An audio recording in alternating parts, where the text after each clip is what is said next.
If you've ever baked a cake before, you know you need the right ingredients. You need flour, you need salt, you need sugar, maybe some eggs, some baking powder, and chocolate if it's chocolate cake, or other types of ingredients to make the kind of cake you want. My personal favorite is carrot cake. Love carrot cake. It's my favorite. But when you have all the ingredients, you can make the cake and you can eat it. The problem is if you don't have all the ingredients for the cake, you may not make the best version of that cake. The same thing goes for your recipe of desires. Your desires are awesome. They're good. They're gifts.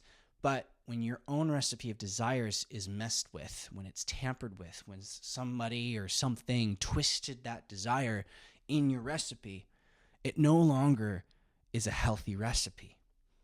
That one desire is no longer healthy and can't be filled completely the way it ought to be and the way it is meant to be. Tampering can ruin your life.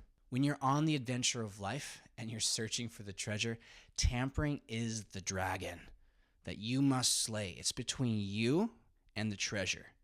Tampering is getting in the way of your full satisfaction. And the problem is, you may not even realize you have tampering in your life. There's this idea called the cycle of tampering that gets in the way from your total satisfaction.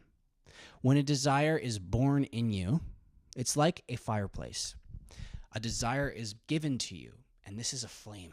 This desire is strong, it's hot, it's warm, but it might go out if it's not healthy, if it's not actually a desire that will stick around for a while. Some of the coals of the fire you were born with. You were born with some coals, like hunger is a good example, or love, or life, or freedom. Some of these basic coals, if you tend to them, they'll give your life much meaning, joy, and happiness, and they will keep you warm, and they will glow for a long time. Tampering is when your desire is messed with, or it's not given the right answer, or it's not given the right amount of the answer. For example, hunger. Let's say you're hungry.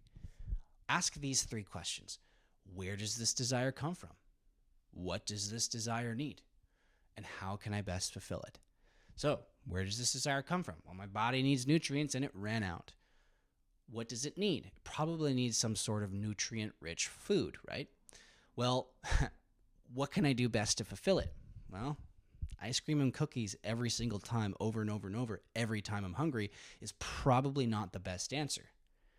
Maybe once in a while, that's okay, as a treat or something like that. But steak and vegetables might be a better option. Now, here's the problem. This is where the tampering happens. When I've been eating ice cream and cookies for such a long time, I might enjoy it and I might start to like it and make even habits to go get it every time I'm hungry. I start to not like steak and vegetables anymore.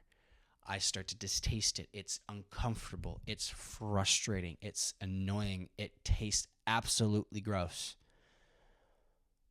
But let's take a look at the beginning. My body craved nutrient-rich food. I could have given it the steak and vegetables, but I decided to go for an answer that wasn't the best answer. Now, regardless of what diet you're on, what kind of foods or beliefs you have around that, the idea is still the same. When you choose the best answers, it will heal your desires. It will fulfill them in the best way. But how you feel and what you want get in the way of that sometimes. What you need is not often what you want, because you can want things you don't need. Finding the best answers sometimes sucks. There's withdrawal. There's symptoms. There's distaste. You might just absolutely not want to eat the steak and vegetables, but that actually is what will heal your desire for ice cream and cookies. The more you have the best answer, the more your desire will heal and the tampering will go away. In the next few videos here, we're going to talk about the ACT steps, or ACT, to actually walk through more complex desires. You can use this process as well for simple ones like hunger, but when it gets more complex, there's a lot more moving parts, and you need to be able to think through how to actually live your desires fully without tampering them. So the question for you today is, what dragons do you need to slay in your life?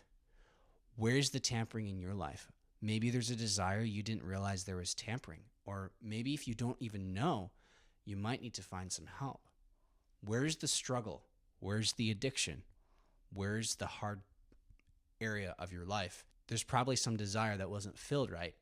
And there's things in your life that are around that need to be addressed. So what dragons do you need to slay in your life?